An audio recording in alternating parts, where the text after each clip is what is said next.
Nothing contained in this podcast should be considered a substitute for professional medical advice. This content does not represent our respective employers and is purely the opinion of the podcast hosts. We are not your personal medical providers. Sorry, friends. So, if you have concerns or seeking a diagnosis or treatment, please seek individual advice from a healthcare provider in your area. We are not liable for any risks associated with acting upon the information contained in this podcast. This is intended for educational and entertainment purposes only, so enjoy the ride. Please drink responsibly and in moderation. Before drinking, please be sure to be of the legal drinking age for your country. We do not encourage the misuse of alcohol. Welcome to Medical Media Mixer, the perfect cocktail. I'm Nicole Peniston, psychologist. And I'm Tara Prisco, physician assistant. What's up, lady? I don't know. It's been a while. I feel like it's been forever, but it's probably really only been about 3 weeks. 3 weeks. 2 weeks. Is it 3? It's quite frigid. We are recording first, 2 days into February, and I'm pretty sure almost the whole country is frigid right now. So it's not just us. Yes. Yes, it is bitter cold out. Today was a warm day at a shocking 30 degrees. Was warm. It was toasty. And I worked from home, which in general is nice, but my office at work is very nice and toasty warm. So I did miss that. But, my house is a normal temperature. So yeah. It looks like we do not get above freezing at least for the next 10 days. So all the snow is just hanging there. It is. It's just lingering forever and ever. Amen. So what have you been up to with we had the giant snowstorm. How many inches did you get? I didn't exactly measure it, but I think when it was... Well, what they approximated for your area, because what they said I got in my area, I don't think is true. See, I think I got more and then the ice weighed it down. So I think before it started icing, it was closer to 10 to 12 inches, but then it iced on top of it and that compressed it. So in the end, maybe 8-ish, 9-ish. By me, the weather people measurement said 26 inches. I would guess it, from my estimation, and I am not a doctor of measurement. I am terrible at measurement, actually.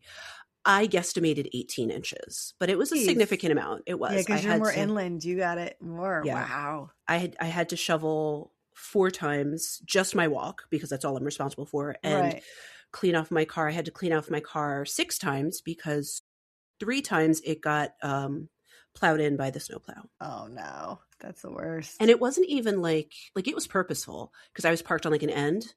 They saw where they were dumping that snow. Right. They did it anyway. Geez.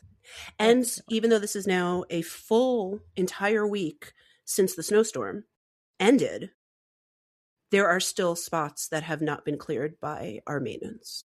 That's always fun. Yeah. And there's still some people's cars that they never dug out. I'm like, girl, that's not good for you. It's not going to get easier. It's just going to get harder. With the ice. And then who knows what happens to your car when it's under ice for that long. I have no idea. Especially with all these new cars with the computers and shit. That's true. I didn't really think about that.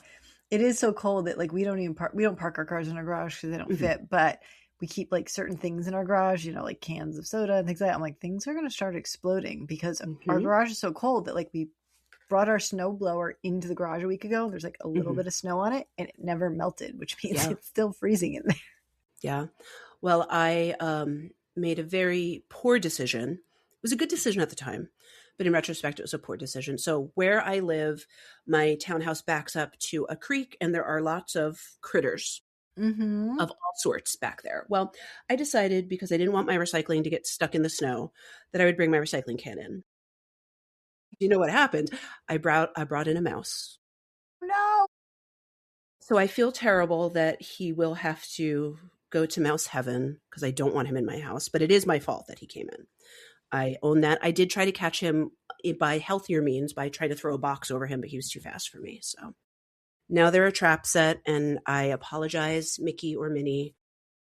May you rest in peace. Yeah. Yeah.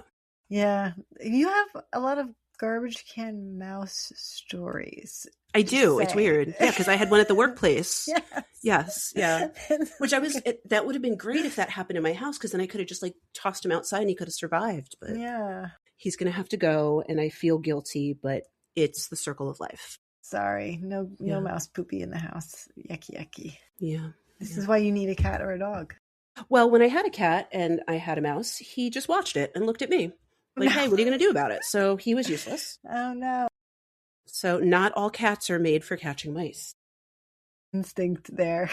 Yeah, he wasn't very good at catching many things. He once caught a dragonfly and was so proud of himself, but that was it. In 13 Oh, years, he never caught anything else.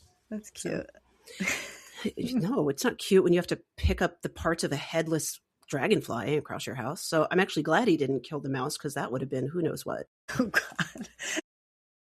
Yeah, that was gross. Okay, let's move on from that. Yes, That's pause, a little please, much to 1 think second. about.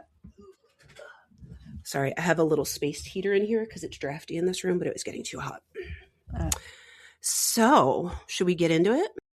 I told you I was very excited about this, and then you looked at me You are? cross-eyed like, what is wrong with you? No, because I think I am so enmeshed in true crime and serial killers that I often just assume that other people think I'm crazy. And so I don't talk about it a lot with many folks. And then when someone's like, I'm excited, I'm like, oh, you're weird like me. Yeah. It's my jam, I said. And this is one of my like ones that I've known, a lot about. And so I'm very excited for this. Well, this one definitely got a lot of press for many, many reasons. But the twist I'm going to take on it is just some factual background stuff about consequences for serial killing and how death row works and some things that I learned in the newest documentary. So let me start with my drink first. The name of my drink is aptly named Death Row. Yes. And it's actually surprisingly tasty. I didn't think I would like it. Yeah. But it is 34, geez. 34 of anything is a 34 ounces. No, 3/4 of an ounce. Wow. I didn't even drink the whole thing yet, and I read it wrong. 3/4 of an ounce of Blanco tequila. I didn't have Blanco, so I used like gold tequila, like Jose Cuervo. Use whatever you got. Whatever you got. And it's only 3/4 of an ounce, so it's not like it's that much tequila that it's going to matter. 3/4 of an ounce of Ari, 3/4 lemon juice, 3/4 simple syrup, and then 1.5 ounces of an IPA. That's why I thought I wouldn't like it. I'm not a big beer drinker, although I did go to a brewery last week and I found one that I enjoyed, but it wasn't super beery. Yeah. Beer-like, whatever. And then it says you can garnish with a grapefruit zest. I didn't have one, but I did have a dehydrated orange, so that's what I put on it. And basically you just pour all the ingredients over ice in a rocks glass, and then you top with the IPA. Nice. I like IPAs. Tasty. I'm a beer person, and I could see that like citrusy, herby, tequila-y stuff with that. That sounds pretty neat, actually. It's like a beer cocktail. Yeah, and the reason this is called the Death Row is because there's multiple alcohols involved, and it doesn't taste like it. So be prepared. Well, you know what? My next drink is also a beer shot combo, so similar. Yes, it is. Vibes. And this cocktail, I just have to give a shout out because it's so cute. It's from L-I-Q, like liquor. Wow, words today. Culture.com. It is done by, this cocktail is created by Monica C., who says she's our fairy bar mother. And I love that for her. So that's very cute. Had to share that. So thanks to Monica. Cute. So today I am going to talk about a documentary that just came out this year. And it is the documentary entitled Aileen, Queen of Serial Killers. And it follows the story of Aileen Wuornos, who was famously known as one of the first female serial killers. She's not the only one, and she technically wasn't the first, but she was one of the more modern female serial killers. Right. So that film came out in 2025. As I said, it's on Netflix, and it is actually a series. So it's several short episodes, and it kind of covers her story, what went on with her crimes, and then what happened after she was convicted, and then eventually she was sentenced to death. So it's a pretty good watch for someone like us, like we were just talking about, who's really into serial killers. I had seen and read a lot about her, especially when it first came out. She was executed in 2002. So that was when there was like a kind of a renewed interest in her story. The movie Monster with Charlize Theron came out. That was a portrayal of her story, and that came out in 2003. So I think that's really when it was all renewed in the media. The pop culture. And she won an award for that. She did. She won an Oscar for that. Yeah. And Christina Ricci was in that and played her lover. So I just love Christina Ricci, so I just have to Yes. give her a shout out whenever she's in something. So a little bit about Aileen. Aileen Wuornos was convicted of killing 7 men across the state of Florida, particularly Central Florida, between the years of 1989 and 1990. And so it got a lot of attention because she didn't fit the typical serial killer profile, especially because she was a woman, but for many other reasons as well. And so this case got a lot of attention initially when it was first occurring, like when she was first, actually, when it was first being investigated, there was actually, if you saw the documentary, they actually were advertising stuff about it before she'd even been fully arrested. Like they were investigating the crime and then they Right. were like trying to do news stories about it. And I'm like, that's how was that okay? Yeah. To start talking about this and advertising stuff when you don't even have the person in custody yet. Right. Right. It's interesting though that all these things were documented before this became such a big thing, like documenting serial killers, interviews, things like this, them pulling all these tapes and doing all these things. That feels like that was fairly ahead of the time. I would say yes, but I also feel like people, especially reporters who focus on true crime, I think they're always doing that because they never know what's going to become of the case. So they're always wanting to document and have lots of records of stuff in case it does jump off. Right. And then if it doesn't, no harm done. Right. We still have a good story. But I think they didn't really realize how much public attention the story would catch. And so it just kind of was kismet, essentially. Yeah. So you said you did watch this documentary. Absolutely, yes. So tell me, what were some of your take-home points? Because I'm not going to go over every single detail. Most people have heard of Aileen Wuornos. They knew that she was a sex worker and that she was hitchhiking, and that was how she would find her victims. And then she killed the ones who she claimed had turned the paid sexual contact into rape or some other type of violence. She did have many, many other Johns who she was not violent towards at all. In fact, I don't know if you remember in the documentary, one of them was interviewed and he actually talked very kindly about her. Right. Even though he was admitting to being her John and paying for sexual contact with her, he apparently was a frequent customer and was never threatened by her or felt there was anything wrong. Yeah. I mean, so there's a lot of feelings about this. One of the big things I remember taking away from this, though, is I do feel like the way that her initial conviction happened, I didn't feel as comfortable with. I didn't feel that because she was convicted on her first chronologic murder, but they brought in the later murders as evidence of that, and that they also, I believe, suppressed the fact that the man she murdered had also had a rape charge previously. So yes. I feel like, yes, she would have eventually gone to jail for all of her other counts, but I feel like the way that one went down, I didn't feel comfortable that it was a fair trial. Yeah, and that does come up in the documentary. So for those of you who aren't familiar with the story, she essentially her girlfriend / lover / wife, I don't know if they had been married at that point. They were planning to get married at some point, but she ended up essentially turning her into the police. And then when Aileen kind of got wind that things were going down, she turned herself in and confessed to protect her lover because she was concerned that her lover would be implicated in all of it. And to her dying day, she continued to say that her lover was innocent in all of this. From all the information that came out, it does seem like maybe she knew what was going on, but she was not directly involved in anything. Right. It sounds like she kind of knew after the fact, like, oh gosh, another one, or oh, you did this, or something like that. But she was not an active participant or reinforcing this in any way. So basically what happens is there are, I think initially they were only trying to try her on 5 of the murders, even though she did eventually confess to 7. And so they were planning to try each of those crimes separately. And so people who follow true crime probably hear that this varies. I do believe it depends on the jurisdiction. It depends on the prosecutor, whether all the crimes are tried together or tried separately. I think in certain jurisdictions, families get a say in it, whether they want to be all lumped together or separated. Right. So it seems like in this one, the goal was to do them all separately. But then once she was convicted on the first one and given the death penalty, she essentially said, well, I don't want to do any more trials. Like, you can't kill me multiple times. So let's just, like, yes, I admit to it already. Like, let's just call it a wash. you want to give me 300 years or whatever, that's fine. It doesn't mean anything. Like, I'm still going to die for this. Yeah. And I take it as she was very sort of logical sounding in her choices. At that point. At that point. Right. But, yes, there were other things, but that decision felt logical. It felt like it made sense.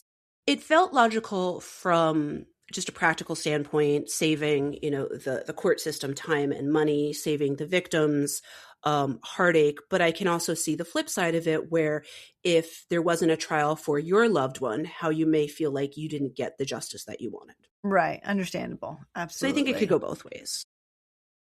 So basically, she's killing all these people. She gets turned in. She admits to everything. And then she spends some time on death row before eventually being executed.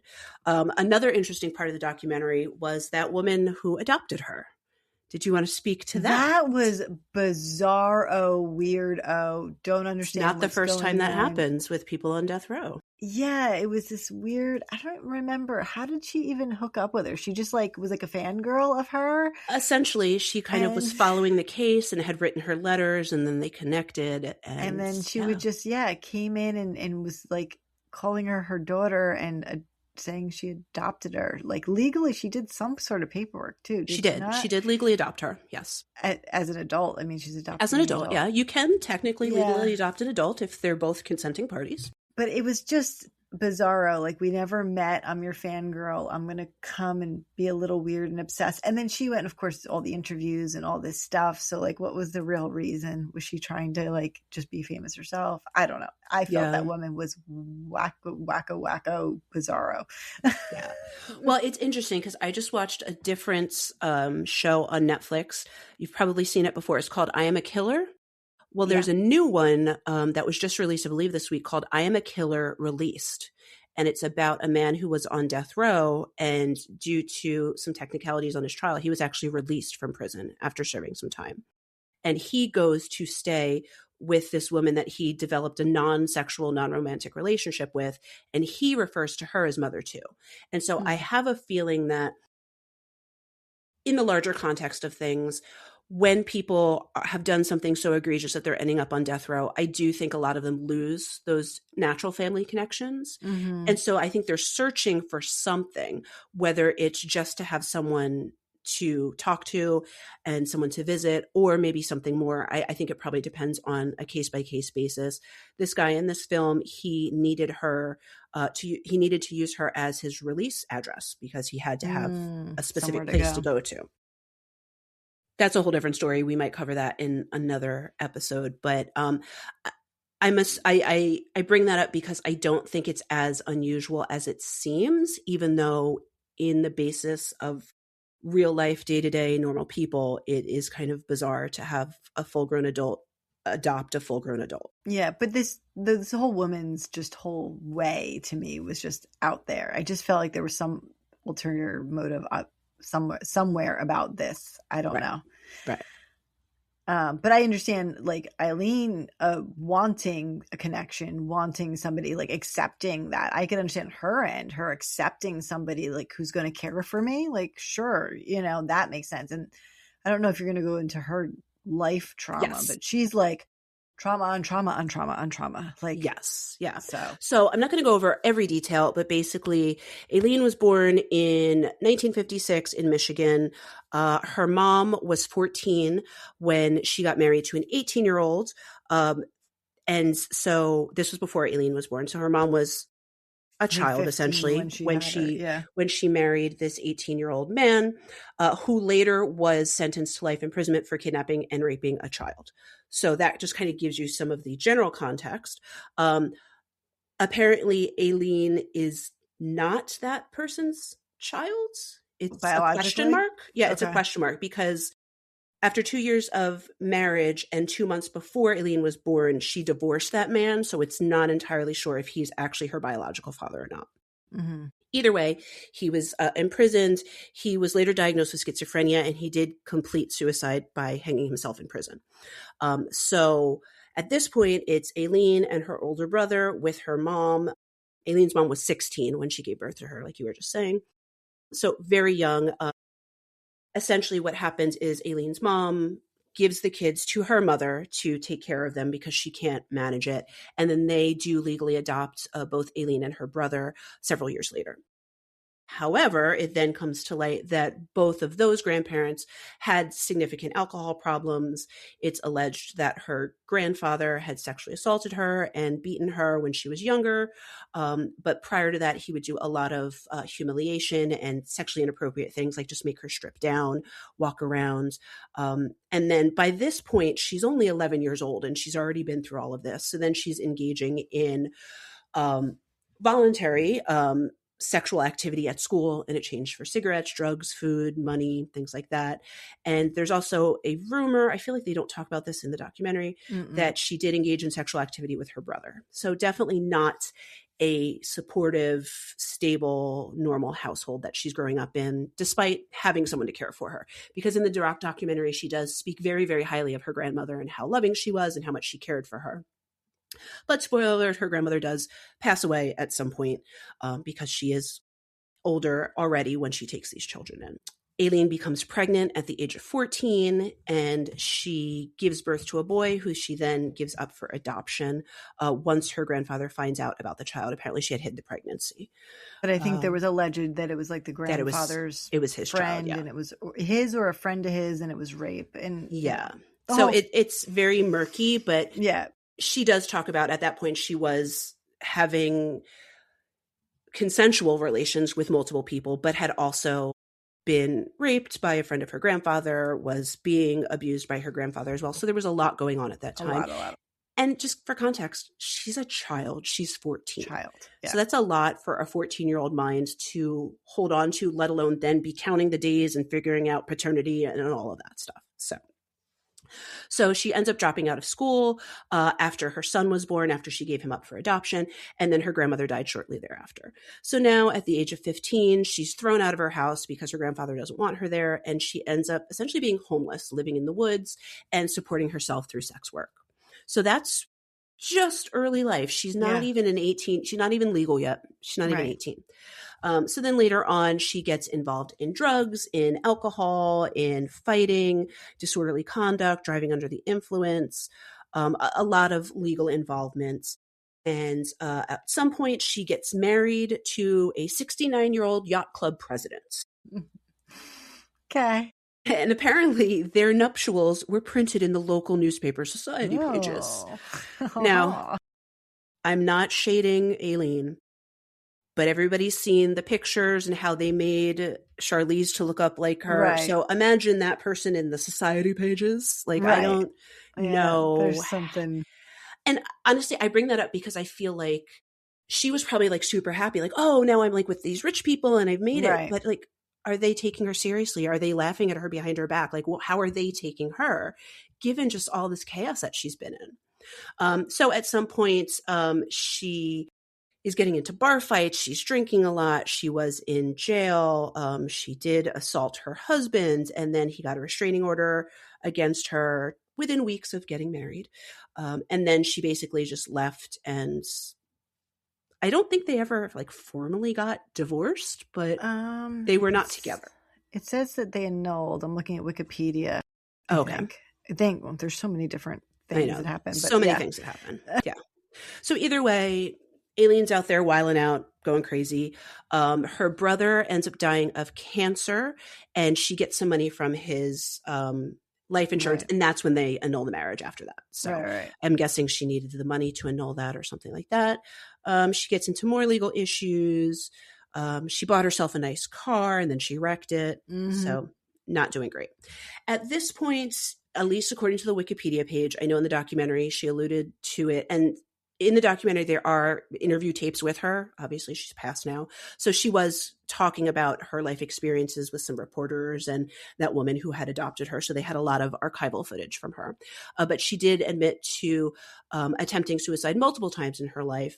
And some of them were pretty serious. Between the ages of 14 and 22, she attempted suicide 6 times. And one of them was potentially lethal. She shot herself in the stomach.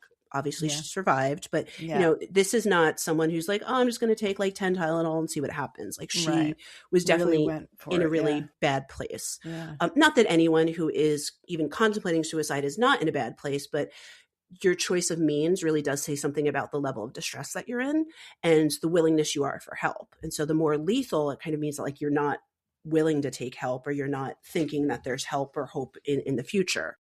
So that it kind of gives you a little picture into her mental state at that time.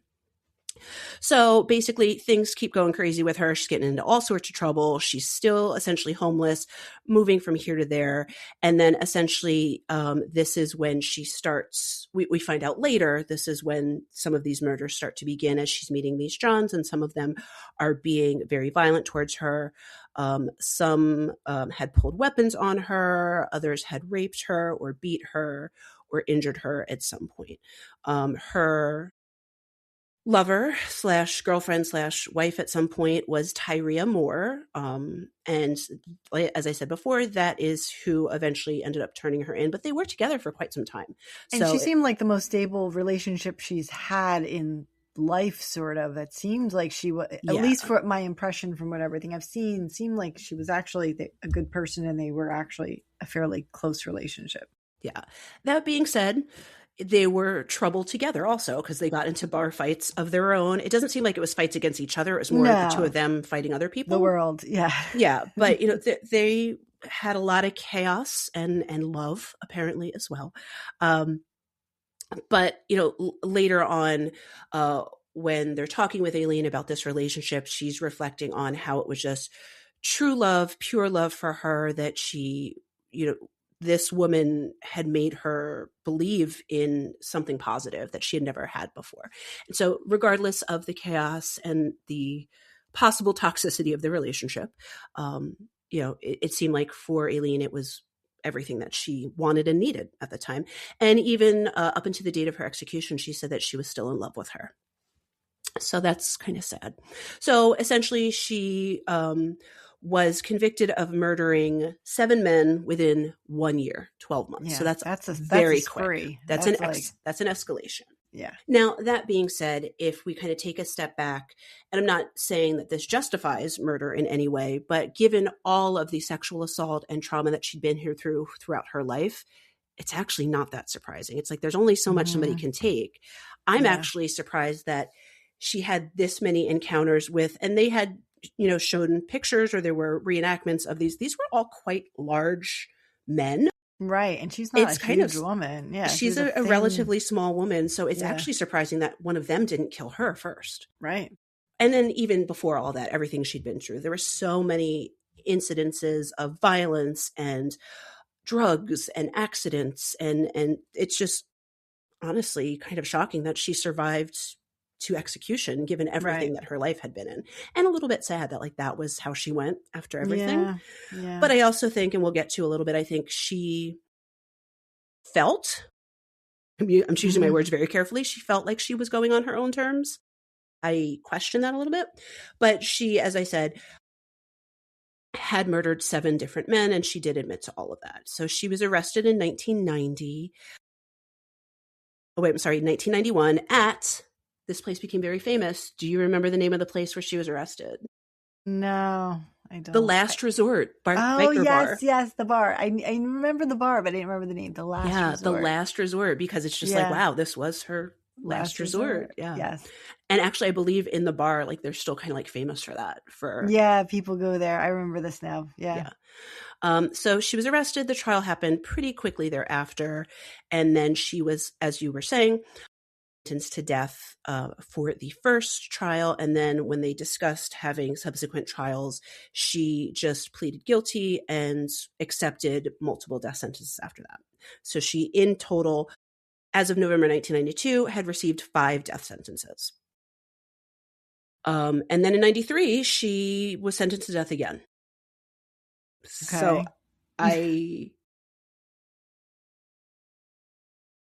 what are your thoughts on that? When you see these horrible crimes and people are sentenced to something that is far longer than any human being can survive, do you think it's worth it? Do you think it's pandering? How do you feel about that? You meaning adding these on top of these? When someone gets sentenced to 400 years. Right. I mean, I think our court system and our justice system, there's a whole lot with that. I do think that there's I guess because of the parole process, sometimes they throw those things on there. You can't have parole when you're on death row. Well, yeah, death row, right? Yeah. You can't. But why would you do a death sentence on top of a death sentence? That makes absolute zero sense. And it still costs money and lawyers and prosecutors and things like that. It doesn't really make any sense, actually. I know that being on death row in general is extremely expensive. Yes. But I think maybe because she didn't do appeals, she actually wasn't as much because she was just like, go for it, you know? Yeah, and I'm glad that you brought that up because I think a lot of people don't realize that when you're sentenced to death, you automatically are given, I believe it's 3 appeals. Mm-hmm. And that is typically just done by the attorneys for the defense. You as the person who's sentenced can be involved in that, but you don't have to be. It's just part of the process, part of the judicial system. So she asked them not to do the appeals. I believe they had to do the first one at least, and then they could stop the appeals after that. But you do get at least 1 automatic appeal. And I think that varies per state, but I know it's minimum of 1. So I feel like she also, at some point, this came up in the documentary, she asked to speed up her execution. Like, didn't she say she wanted it sooner? She didn't want to wait. Right. And then there's a whole lot of red tape and bureaucracy with that. So they didn't necessarily move it up. I mean, she did, as I said, eventually get executed. But I think that there's a specific process and you can't necessarily be like, take me now. You know, it's not up to you at that point. It's not up to you at that point. Yeah. Yeah. I think she was getting antsy, and I think we saw like her mental health decline at that point too. So she was just, I think, getting like on edge. So I'm glad you brought that up because that was something that really struck me in the documentary, and they don't really talk about it at all. Yeah. But once someone, regardless of when, if someone is on death row and they are up for execution, if they are showing any signs of mental illness or mental incompetence, they should not legally be executed. Mm-hmm. Their execution should be stayed. Obviously, they're not released to go home or whatever, you know, but you stay on death row. And so I think with her, because she was so willing to go to execution, they just kind of were like, oh, we didn't hear that. We didn't hear that you're hearing voices. We didn't hear that you're not showering. We didn't hear that you're having all these mental health crises. Like they kind of turned a blind eye to it because they just wanted to be rid of her. And she wanted to be over. She wanted to be done. Right. But legally, mental illness is a reason why someone should not be executed. However, there's no categorical ban. Mm-hmm. Certain states are making exemptions for people who are seriously mentally ill. So this would be someone who is, you know, floridly psychotic and has no reality testing.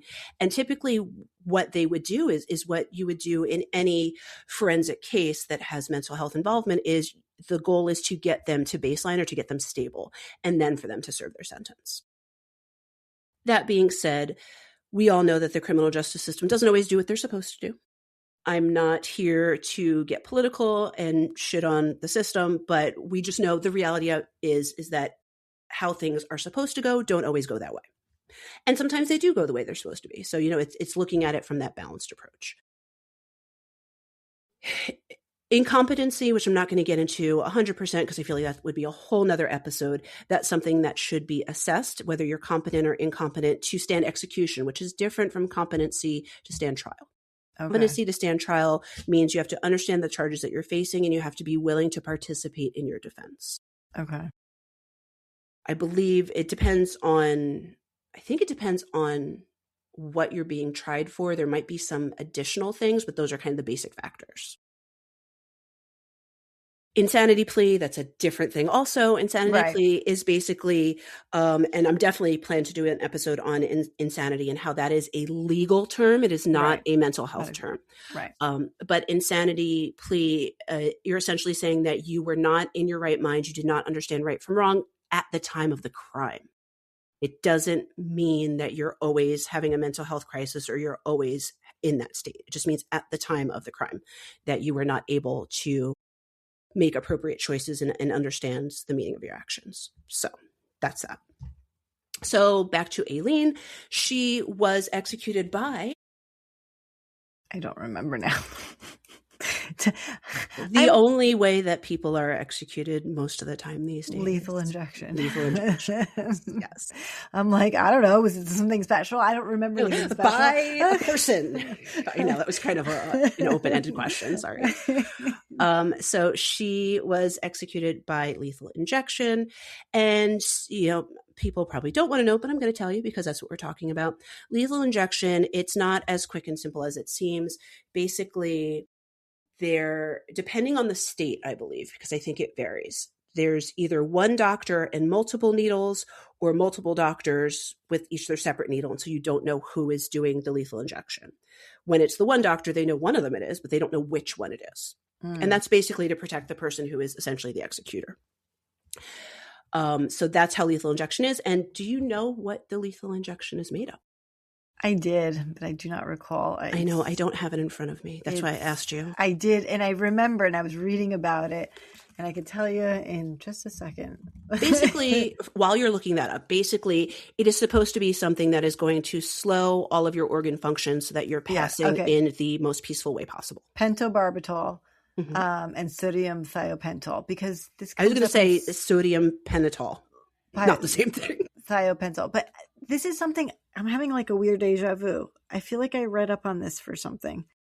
Is this something we talked about already? That I researched something on this, or one day I just went on You might have gone on a bender about lethal injection, or I don't remember, or maybe it was when I watched this. I was reading it. I don't remember, or maybe you were confusing it with truth serum. Well, there's a similar, that's what it is. That's what I was going to say, that it was probably the truth serum that you were looking into. So because it's just different doses of it. But there was a reference to it in something. And then I started looking it up. It was probably a show, a movie, something. And I started looking it up. I think that's what it was. But yes, the truth serum is one of the same drugs, but different strength. Yes. So there you go. So that is the method of execution for most states. Some states still have the electric chair, but I believe they're trying to phase that out. But I do think it also depends on the state. I am looking for, I think it's still, no. So, fun fact. Do you know what the last state to use firing squad was? God, I don't know. I don't want to insult any states. I don't want to keep our listeners. I don't want to guess. It was Utah, and the last time they used firing squad was 2010. Wow. So they also have lethal injection there. I don't know how it's determined. What you get. Which you choose. But I do know that they are the last state to use firing squad. Yeah. So the way they do this is they render you unconscious with the barbiturate, the thiopental, and then they give you something to paralyze you, and then they stop your heart usually with potassium, because an overdose of potassium chloride will stop your heart. So it's like a multiple step process. So maybe that's why it's the 3 injections and you just don't know which one is which. Right. Yeah. So, I mean, the point being, you want to make them unconscious and comfortable, paralyze them so that they're not, shaking all over and in distress. And then. That being said, you can still see some seizing activity or some problems. That's why they tend to pull the curtain across, just so you don't see those final moments, unfortunately. So that was other interesting facts. That's what it says on this website. It was Gary Gilmore. Does that sound familiar? It should. He was another serial killer. He was executed by firing squad in 1977. And that was when the death penalty was first reinstated in the 1970s. It just feels like firing squad is very imprecise, more suffering. I don't know. So just firing brutal. Squad, fun facts. Just like, and this may be outdated because I learned this quite some time ago, but it lives rent-free in my mind. Firing squad, I believe it's 4 shooters. Only one of them has a bullet. Right. And none of them know. So the rest have blanks. The victim is blindfolded, so they don't know, where it's coming from. And they're all like trained sharpshooters. Of course. They're not going to miss. Not going to miss, but I just feel like there's got to be some moment. So you're like, it's not precise. Well, it's pretty precise. How quickly, you know what I mean? I believe they shoot you right in the heart, so it should be immediate. I don't know. It's not like they're shooting you in the foot. No, I know, but it just feels It feels more barbaric. I'm not saying I don't agree with Yeah. you. I'm just saying it is what it is. And Utah's last execution, since we're talking Utah, was last year in 2024. I do not have the details on who and how. But fun. Is there a humane execution method? No, because every execution method has been shown to carry the risk of malfunction. So another fun fact about execution. Do you know whose initial execution failed by electric chair? Someone very famous. Oh, really? John Wayne Gacy. Oh, really? Yes, the first shock actually set his leg on fire and didn't kill him. Oh. And then they delivered a second shock shortly thereafter, and then he died. Again, inhumane, non-precise. They say it was something about how they didn't shave him correctly enough, and so the electrodes on his leg caught fire with the hair. I don't know. I feel like still, again, it can fail. That's not good. I mean, any of them could fail. Like, think about it. Even with lethal injection, what if the plunger gets stuck? You only get half of it, and it's not enough. Like, it's a human method, so it's going to have mistakes, unfortunately.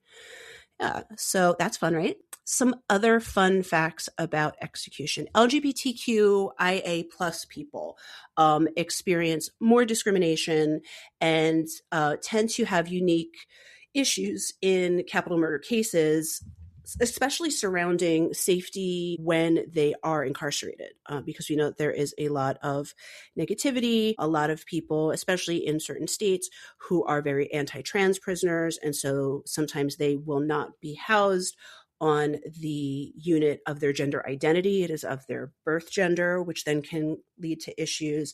There's heightened risk for victimization and sexual assaults, death threats, gender identities sometimes are, if somebody is in the process of transitioning, sometimes that is not allowed in prison. Sometimes it is. There have been prisoners who have transitioned while on death row. I have issues with that. Not about the transitioning itself, more about, I feel like there are so many people out there who are desperate to transition, and then someone who's supposed to be being punished, the state is paying for that. But taking that aside, I don't have the issue with the transition in and of itself. It's more about these other people who are so desperate to have it and can't afford it or can't get it or don't have access. Right. That being said, I don't think, I'm forgetting his name, but he was in the Ed Gein documentary. I forget his name. He was another serial killer. He did have top surgery done, but I believe it was like illegal when he had it done, meaning like I don't think he had it done on like the up and up by like an appropriate surgeon. Got it. I feel like he wanted to have the transitional surgery and then he couldn't get it done. So he purposely took medications to have gynecomastia. Gynecomastia. Mm-hmm. So then he grew some boobies for himself. Yes. But he did want to be trans. Right. I'm I blanking on his name. remember this story. If people are listening and watched it, they're like screaming his name at the stereo, and I'm sorry. At I would look stereo. it up with him. We have a stereo. We listen to stereos. Like, I listen to stereo. What year are we? Shut up. I listen to the podcast through my radio in my car. Yes. That's what but like a stereo makes you feel like the big thing, like that you had the like bass, the the record Bose, player, and the bass in the cassette background, tape, and boom, boom, boom. So LGBTQ. So obviously we know that Aileen was openly gay, and so I'm sure she had some difficulties in the prison system. I think definitely they used a lot of that against her in her trial. This part of the documentary, I feel like they also glazed over real fast. Do you remember the judge that they took off of her case? Remind me. She had a female judge on her case who they took off, and that female judge was also gay. And I feel like they thought that she was going to be too sympathetic to her. Yes, I remember this. Which I was like, fuck you. She's a judge. Right. Like, she can still make decisions. It doesn't matter what she's doing in her bedroom. Yeah, this was the 90s. Things were not accepted. Things were not understood. It was just, yeah. But I do agree with you. I don't think Aileen's trial was, I don't want to say fair. I don't think it was appropriate. I don't think it went the way it was supposed to go. But ultimately, I think she did get what she should have for the crimes that she committed. In the end, she did. I just feel like that first trial, if chronologically that one happened, that murder happened first, how can you bring in the future murders to show for that one? You know what I mean? And right. that But one like I was the said, it one depends on that, certain jurisdictions and how they want to try a case. but that one also felt like the one that could have been the most questionable. Like he probably could have assaulted her and she probably could have done it in self-defense. Of all of them, that one felt like that one could have been the one you questioned, right? Like if they hadn't brought in the information from her other ones, that one you might have been like, maybe. Yes. The other ones were more like very purposeful and deliberate. Whereas that one, there was a question of whether it was a self-defense. So to clarify, it came out after the trial. Even though that was suspected before the trial, the official truth came out after the trial that the first victim that was tried did have a history of sexual violence and sexual assault towards women. And so not to say that it justified her killing him, but it would have justified her story about why it got to that. Right. It just, like I said, some of the other ones, I think the construction worker one was like very like, just, I didn't like him. I didn't kill him. Like, I mean, I don't think we were really supposed to like anybody involved in these stories. Right. But it was, it just seems like some of the other ones were more straightforward. I kind of almost wish she got convicted on one of those and not on the original one, because I felt like that was the breaking point, and mental health and trauma and self-defense. That one could have been, Well, and I'm glad you bring that up, because I think that is something that didn't really have the impact on Aileen's trial that it would today, of sexual trauma and the effects of long-term trauma and complex trauma on someone's actions. I think had she been tried today, I think she would still be on death row, but I think the trial would have been entirely different. I think the public's view of her would have been very different as well. Yes, I agree. I think she was demonized. I mean, she killed 7 people. We're not saying she's a perfect angel, but I think a lot of people dismissed her history, dismissed her sexuality, dismissed her trauma, dismissed her mental health concerns later on. And they were just kind of focused on, this bitch killed people, so we got to kill her. Which, again, that kind of brings me to, the age-old question, is execution even really a fair punishment? If we're saying you can't go kill people, but we can kill you. We can kill you. Right. Yeah. Eye for an eye type of deal thing. Yeah. I don't know. Okay. So to wrap up this fun story, there's a bunch of different methods of execution, but like I said, lethal injection is kind of the big one for most of them. There are several states that do not have the death penalty. New Jersey is one of them. I could tell you all the others, but I don't care about the other ones. We live in New Jersey. We want to know about New Jersey. We don't have the death penalty in New Jersey. How many women do you think are currently on death row? Probably more than I think, but a whole lot less than men. Yes, definitely a lot less than men. And this is as of, I'll just give you context, as of October 2025. How many do you think are on death row in the entire United States? 10. More, less, hot, cold? More. Really? Okay. Yes. I have no idea. 47. Holy jeez. How many men? Oh, I don't know, but 47 women. She's like, but I don't know. And interestingly, the majority of them are white. There are several African American and a few Latina, but the majority are white women. Okay. And it is 47 women as of October 7th, 2027. And the count includes transgender women who transitioned after being sentenced to death. So women who, both biological women and those who identify as women. Okay. So that's a lot. That's just a lot more people in general than I even really thought. And the majority of them are in what state? You're going to be shocked. No, California. You got to think of state size. Yeah. A lot of them are Texas, but the majority are California. Yeah. Sorry, Texas. I mean, Texas knows, they lean into it. They've got the reputation, so I know it. Yeah. So, and it does list the 1, 2, 3, 4, 5. 5 of those women are now identifying as women, but were originally sentenced under their dead name as a male. So, yeah. So, like I was talking about before, they are still allowing transgender transition while in prison. I support the transition. I feel badly for the other people who are missing out on that, who have not committed a crime. Right. Put it that way. And then there was something really interesting that I saw that is definitely going to be saved for another episode, but I'll just read you the title because you're going to be like, what?